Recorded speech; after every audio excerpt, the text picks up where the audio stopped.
drinking Tarkovsky's Deer's breath. Right, so first things first, this is the part where I make like an angry face or something for the thumbnail, because it's been that long. People will hopefully think I'm a Palace fan or something. So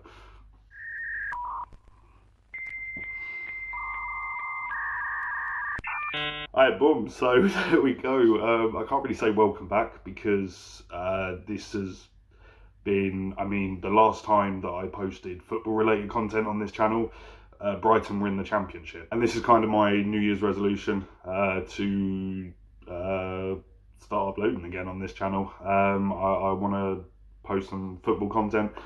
Stick around, why not? That's right, this is a reaction to Brighton 4, Everton 1, our biggest ever away win in the Premier League. Fat Frank, too much on his plate last night because he was tactically outclassed by someone. Like, man, if you told me a few months ago that we were upgrading from Graham Potter, I would have asked you to pass the spliff.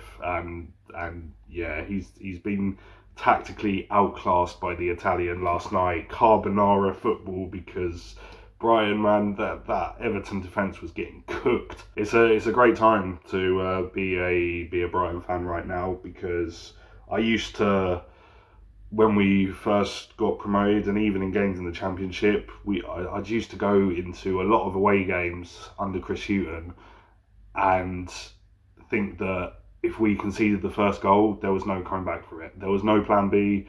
The football was slow. We'd go into most away games just hoping not to lose, and that would be the outcome most of the time. Whereas now, obviously, Graham Potter has implemented this style of football now to the club, and it's progressed rather rapidly over the last year or so.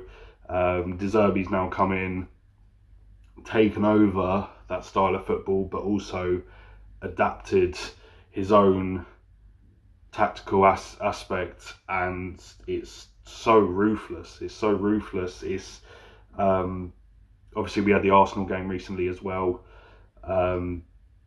which we got quite a few plaudits for, I guess, because we're just playing without fear against anyone. It's weird being a Brighton fan and going into any game in the Premier League thinking that we can actually get a result against literally anyone.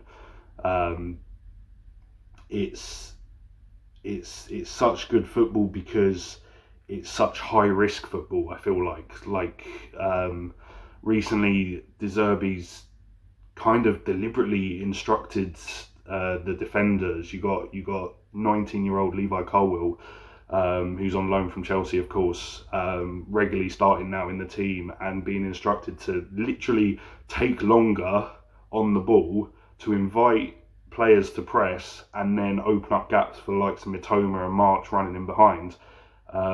Which, I'll be honest, a bit of a plastic fan. I didn't actually watch the game against Arsenal. I had plans otherwise on New Year's Eve.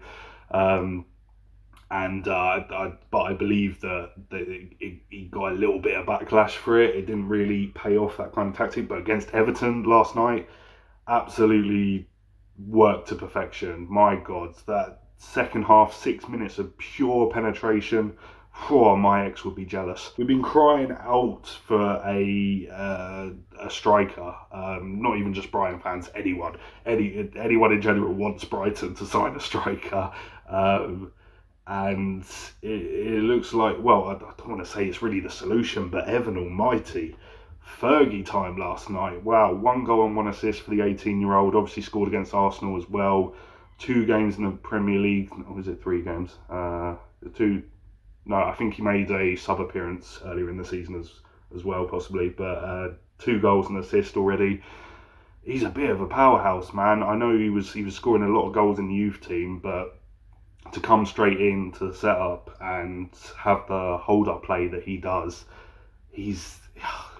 so it's a bit soon to say, but a lot of people say he's got that kind of Haaland build about him. Now, obviously, like it's a bit unrealistic to say that he's going to hit those heights as well, but things are looking good, man. And the fact that De Zerbi has so much confidence in these young players, It was a very brave lineup last night, but it absolutely paid off. It absolutely paid off. It left me speechless a lot last night. And even by the fourth goal as well, I wasn't even celebrating anymore. I was just laughing because Everton are just an absolute mess. How would you go from a draw at City to playing so shitty like last night? It was just so. Mind you, we did the first 10-15 minutes we were a bit shaky, but after that it was like a training session. Silly penalty to concede at the end, but obviously no one really cared by that stage.